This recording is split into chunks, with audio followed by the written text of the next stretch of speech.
Esto es Cada Día Más Tonta, yo soy Bren Molina y hoy vamos a hablar de los riesgos de creer que lo sabes todo. Comenzamos.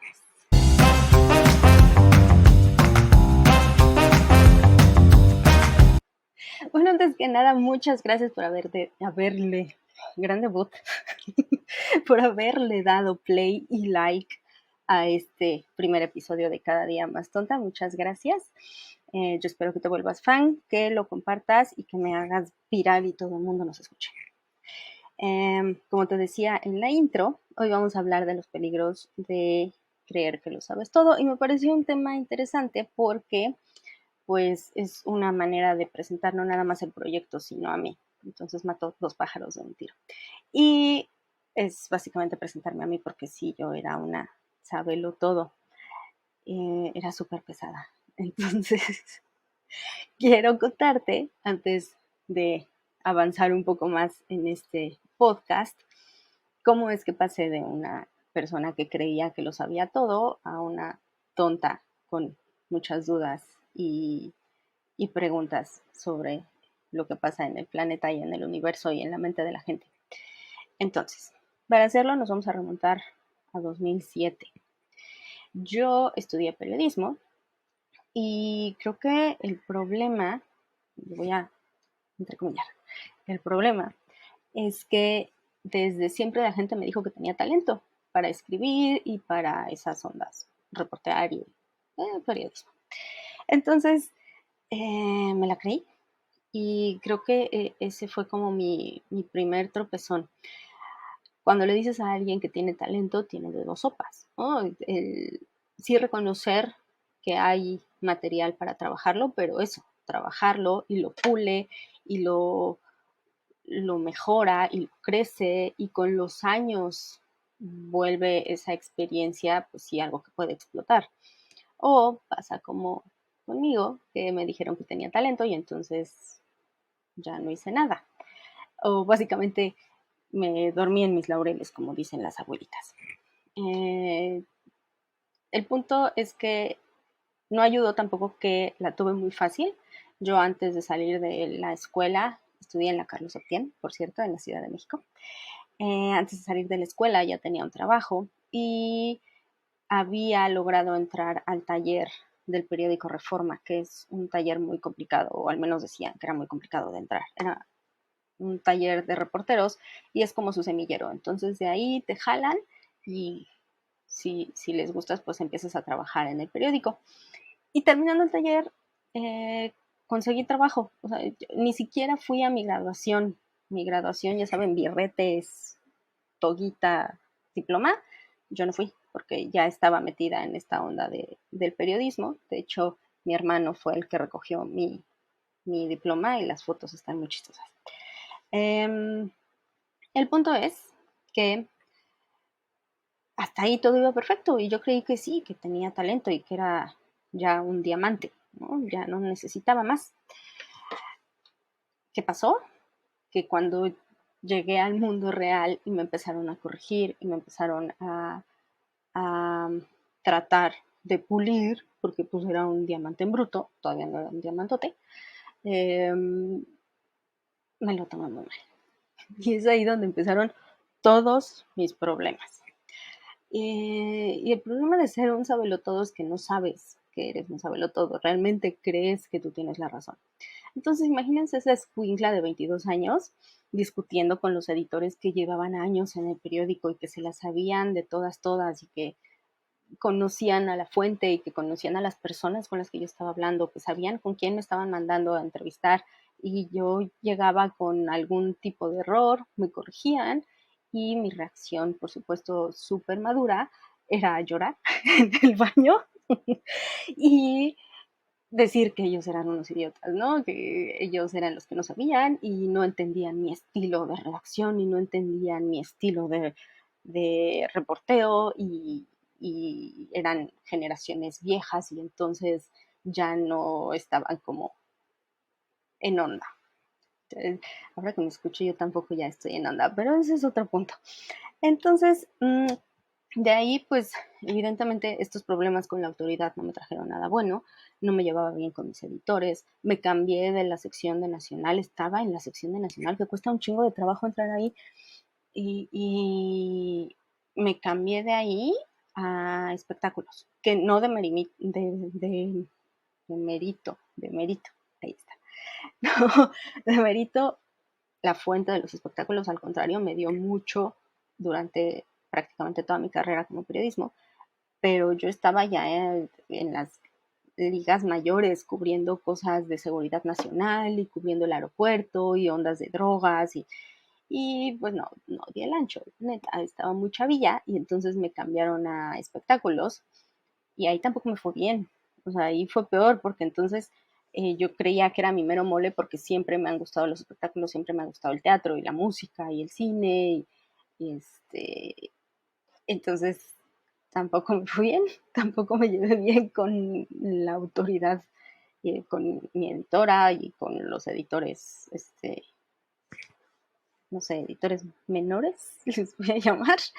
Y eh, al final de cuentas salí del periódico fastidiada, cansada.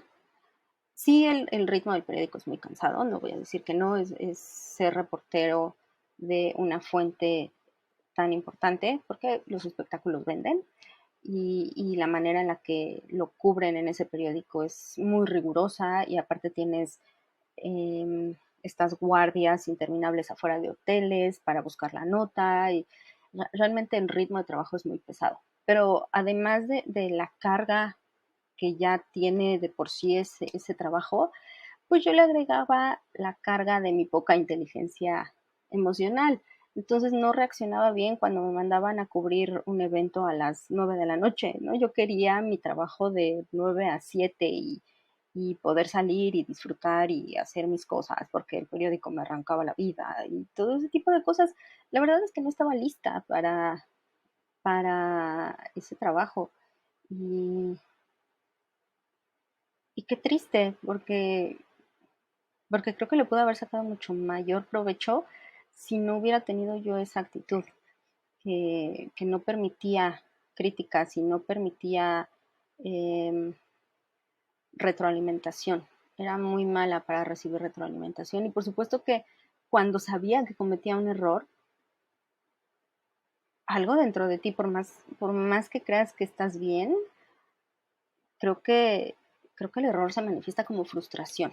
Entonces me frustraba mucho y era en parte por lo que lloraba en el baño de la redacción y me quejaba amargamente con mis amigos y mis amigas y, era la víctima, ¿no? Esa es otra, siempre eres la víctima, siempre los demás te subestiman y no valoran lo que sabes. Y pues, la neta, qué hueva. A final de cuentas, a lo que me llevó fue a renunciar. Yo dejé mi trabajo y, y me fui en busca de un lugar donde valoraran mi talento, que ya no podía ser más grande y más increíble y más único. Hoy me da risa y me da mucha más risa porque he estado viendo unos TikToks de chavitos más o menos como de esa edad llorando porque no les gusta trabajar y digo, ay, no, es que en 20 años van a estar haciendo un podcast al respecto. O tal vez en menos porque cómo está la cosa. Mm, está chistoso que las generaciones de ahora no tengan ni tantito así de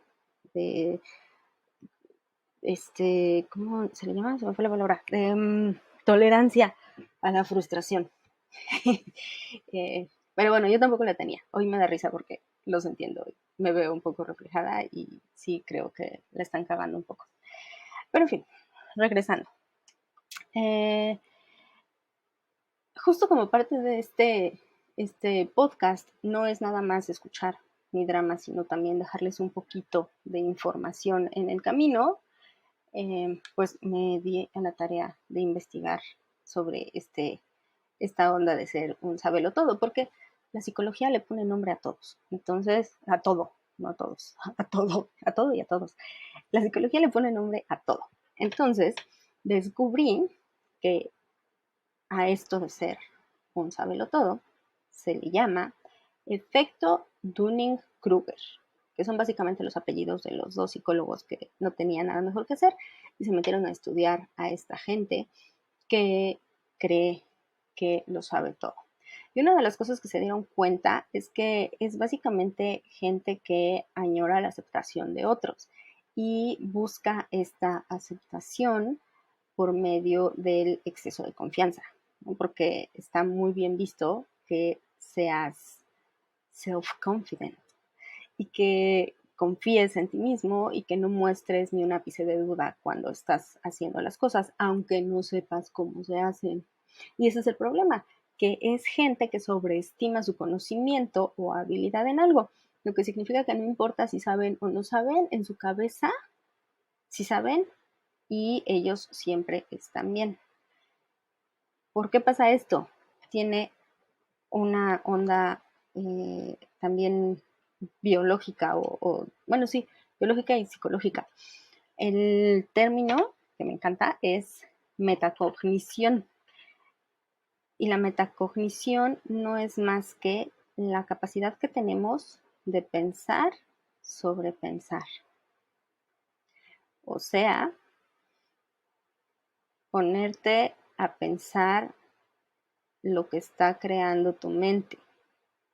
Que si te detienes 2 segundos a pensarlo, ya estás haciendo metacognición, pero además es como de pensar sobre pensar. O sea, tu cerebro trabaja para razonar lo que está creando el mismo. Está muy cañón. Piénsalo, porque a mí sí me voló la cabeza un poquito una vez que te detienes. Metacognición. Y la metacognición tiene mucho que ver con la meditación, específicamente con el mindfulness. ¿Qué tiene que ver eso conmigo? Bueno, que por azares del destino, hoy soy profesora de yoga en Puerto Vallarta. Y la primera vez que yo escuché sobre la metacognición o que yo leí sobre la metacognición fue justamente en un libro sobre meditación. Y me llamó mucho la atención porque a final de cuentas es un proceso, son procesos muy similares. Aprender el mindfulness y aprender la metacognición, porque es un proceso que se aprende, que de hecho en varias escuelas lo enseñan como un método para que sean los niños críticos desde chiquitos. Y el proceso va básicamente desde monitorear lo que estás pensando, evaluarlo y después regularlo. Entonces, primero es, ok, estoy creyendo que la Tierra es plana. Ajá. ¿Por qué estoy creyendo que la Tierra es plana? ¿De dónde vienen esos pensamientos? Pero no es nada más evaluarlo y decir, pues es que lo leí en el blog de mi tía Chata y mi tía Chata es muy inteligente. No, es permitirte la autocrítica. Ok, mi tía Chata cree eso, pero ¿qué creen los demás? ¿Y qué suena más creíble? ¿La tía Chata o la ciencia? Y de ahí regulas. No, pues sí, la Tierra no es plana, la estamos cagando.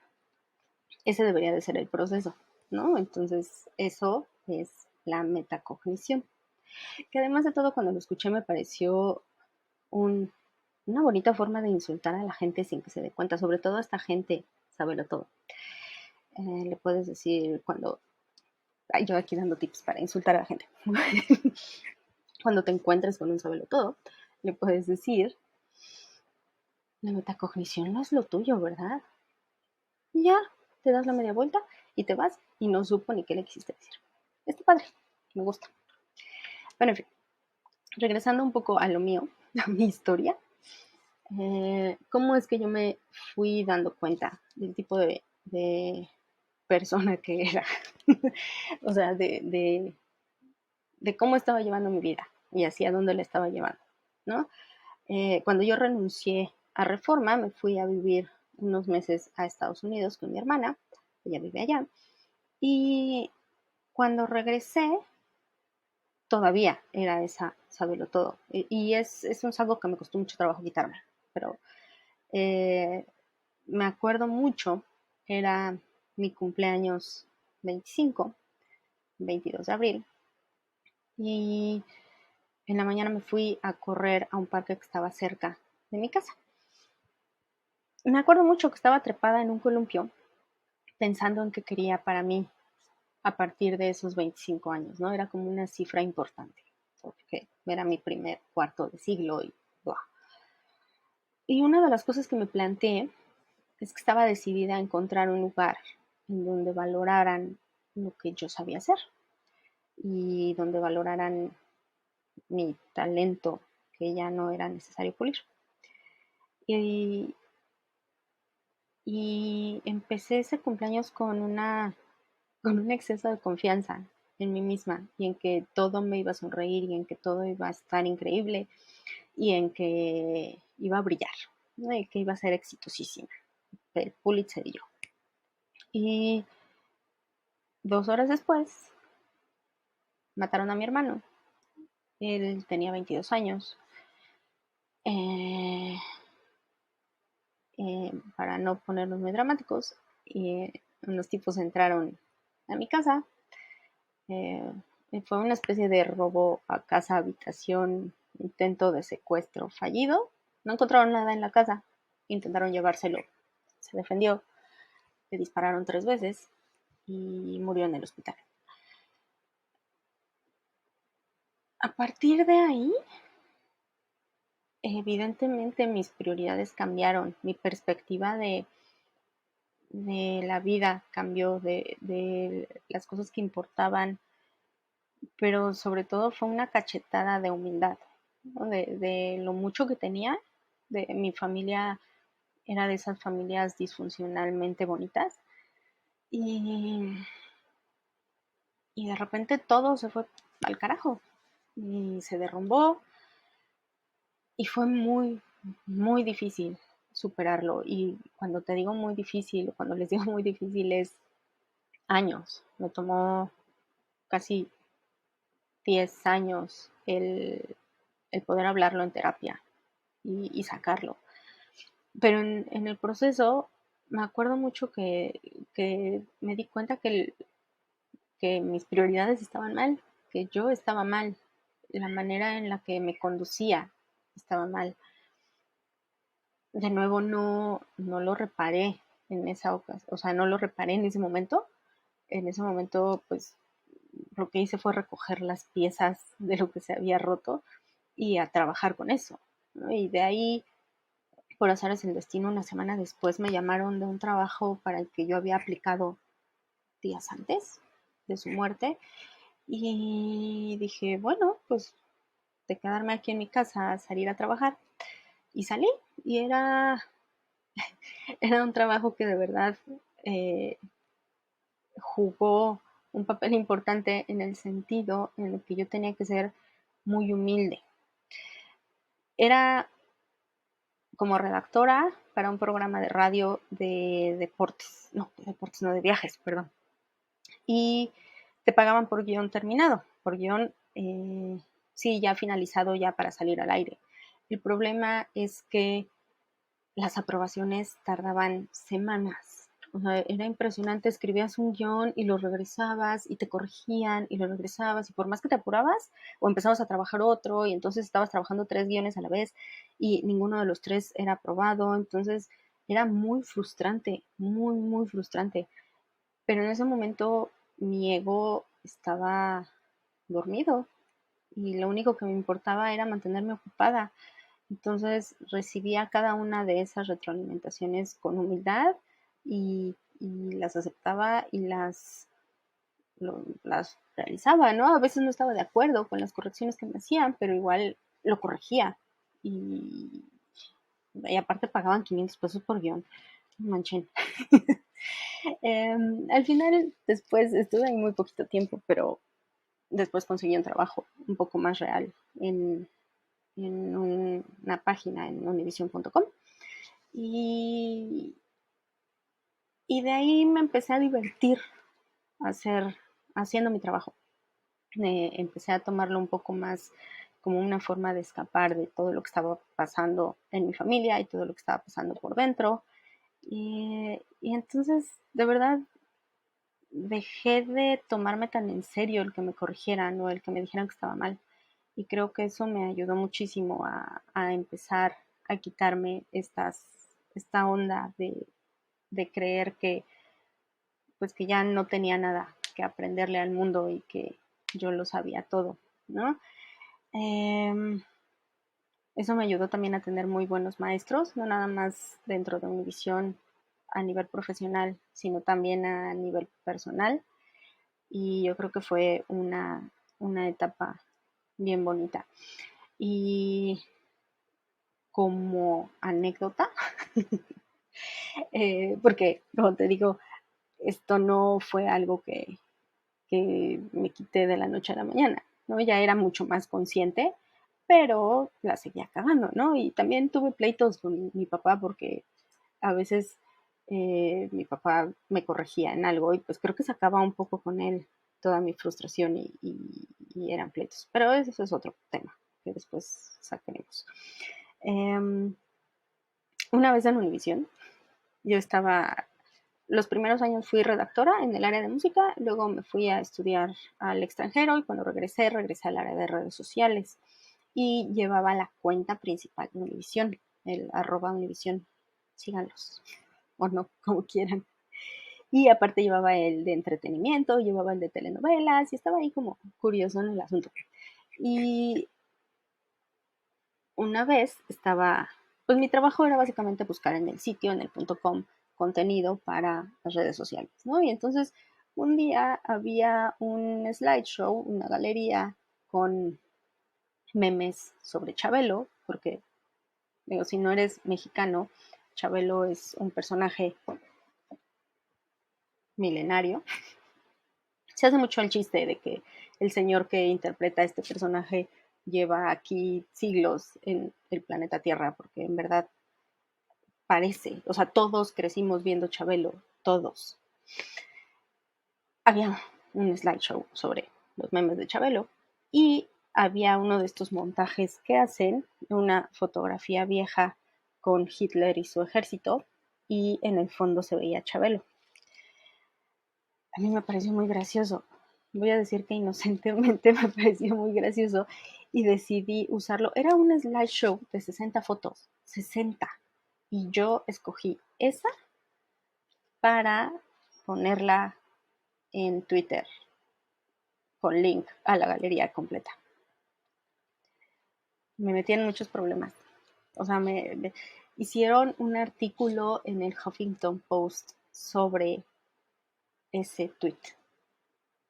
Y creo que todavía me utilizan en la redacción como cosas que no debes hacer.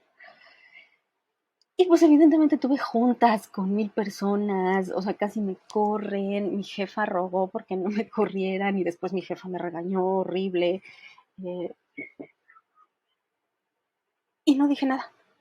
Acepté mi error, dije sí, me pareció gracioso, tienen razón, es un tema sensible. Digo, también tenía un poco de responsabilidad, un poco de mucha responsabilidad la persona que hizo la galería y me parece que también la regañaron, pero dije, ok, no pasa nada, aceptas tu error, te regañan, eh, te agarran como ejemplo de por vida para que no se vuelva a repetir y ya, y sigues tu vida y no pasa nada. Eh, y pues ya, no te voy a contar toda mi carrera, pero al final de cuentas solté el periodismo, empecé a dirigirme mucho más a las redes sociales me trajeron a Puerto Vallarta, eh, no salió como yo esperaba, pero se me abrió la puerta de yoga y entonces ahora enseño yoga, ¿no? Y parte de la filosofía del yoga es ser compasivo contigo mismo, pero también es ser muy consciente de lo que está pasando en tu mente y lo que está pasando en tus emociones. Y a partir de ahí empecé a reconectar un poco con esta sensación de curiosidad, o no sé si es sensación, pues sí, esta cosa que tengo yo de ser curiosa y que fue lo que me llevó a estudiar periodismo y que era lo que me gustaba, aparte de escribir. Eh, y, y dentro del mindfulness está esta onda de observarte con curiosidad, ¿no? Siempre sin etiquetas y sin expectativas, nada más darte cuenta que hay allá adentro. Y a partir de la pandemia, conecté esa conciencia y esa curiosidad con lo que estaba pasando en el mundo. La verdad es que yo me había desconectado de Twitter desde cuando me salí de mi último trabajo en medios de comunicación. O sea, mi Twitter personal dejé de usarlo hace ya bastantes años, pero a partir de la pandemia lo comencé a utilizar pues para estar informada. Y me di cuenta de lo desconectada que estaba del mundo, de mi país, de los movimientos sociales, culturales, de todo. O sea, no, estaba viviendo yo en la playa, bien feliz, en onda hippie, pero no tenía ni idea de nada. Y pues empecé a conectar y a ver con qué estaba de acuerdo y con qué no estaba de acuerdo. Y dije, antes de hacerme una opinión, creo que tengo que informarme bien y leer y buscar y hacer esas cosas que me gustaban antes. Y lo he estado haciendo un poco durante todos, pues ya 2 años, ¿sí? ¿Cuándo empezó la pandemia? 2020. Ya vamos para el 2023 y seguimos aquí. Lo empecé a hacer por mi cuenta. Me empecé a clavar mucho más en la onda del yoga. Intenté hacer un canal de YouTube de yoga, pero también sentí que no era el momento, que apenas estaba yo aprendiendo de toda esta filosofía y hay gente allá afuera con muchísima más información. Pero esto es lo mío, contar mis anécdotas y contar mis historias y sacar algo de ellas. Lo hice en un blog también al principio de la pandemia, pero ya no me da la vida para escribir y todo ese show. Quise intentar un medio nuevo y esto del podcast me llamó mucho la atención, sobre todo porque a partir del 2020 empecé a consumir como loca, o sea, escucho un chorro de podcast y me entretiene mucho y me gusta mucho la naturalidad y yo espero poder transmitir eso con cada día más tonta, que a final de cuentas, y ya para empezar a cerrar, se trata de entrarle a los temas con curiosidad, con esta sensación de no saber absolutamente nada al respecto, justo como newbie, como con la mente eh, como cuadernito en blanco, así. Y, y ver a dónde llegamos. Y puede que escoja temas que a lo mejor son escabrosos, porque pues esa es la idea. Hay muchas cosas que están pasando allá afuera que a mucha gente le da miedo tocarlas porque puede ofender a otros. Y, y pues la ventaja es que aquí me va a escuchar pura gente cercana, si es que me escucha. Entonces no pasa nada. Y ver a dónde llegamos con esos temas. Quiero conectar con ese lado que dejé en algún momento, que perdí por, por no valorar eh, un poco esta onda del que uno siempre aprende, ¿no? No sabes todo y es más, es un poco lo que es como el eslogan del podcast, mientras más sabes, menos sabes, mientras más aprendes, menos sabes, y es la verdad. O sea, el chiste de aprender es abrir nuevas puertas a nuevos temas que jamás habías escuchado. Y eso está bien padre, eso me gusta. Y yo espero poderlo compartir y compartirlo bien, que sea ameno, que sea divertido, que sea entretenido, pero también que sea informativo, que al final de cuentas no te quedes con lo que yo pienso, o con lo que yo investigué, o con lo que yo te traje, que busques, que te sientas igual medio tonto o tonta al respecto y no te quedes ahí y lo busques y te hagas de tu propio criterio, porque mi idea aquí no es crear opiniones similares a la mía, ni tampoco quiero coincidir con todos, ni quiero quedar bien con nadie, ni nada. Quiero aprender y quiero sacarle provecho a el tiempo libre que tengo y a estas herramientas que me encantan y que sí, llegué súper tarde porque así soy yo. Yo llegué súper tarde a todo, a todo. Y pues ya, básicamente eso es cada día más tonta. Yo espero poder publicar una vez a la semana y espero que te guste, que le des like, que lo compartas, sobre todo con esa gente que cree que lo sabe todo, que le des 5 estrellitas en Spotify, que lo... también estoy en YouTube, estoy haciendo video, también esa es otra, es como dobletear un poco. Si me quieres ver en YouTube, digo, no es nada extraordinario, soy yo medio peinada, medio peinada. Y pues nada, puedes verme si quieres. Si no, en Spotify está perfecto mientras lavas los trastes o vas en el coche o así, lo que sea. Y pues creo que con eso voy a cerrar. Espero que hayas encontrado entretenido este capítulo. Déjame tus comentarios si estás en YouTube, en Spotify no puedes, pero igual seguramente me conoces, escríbeme por WhatsApp. Muchas gracias, nos vemos la próxima. Hasta luego.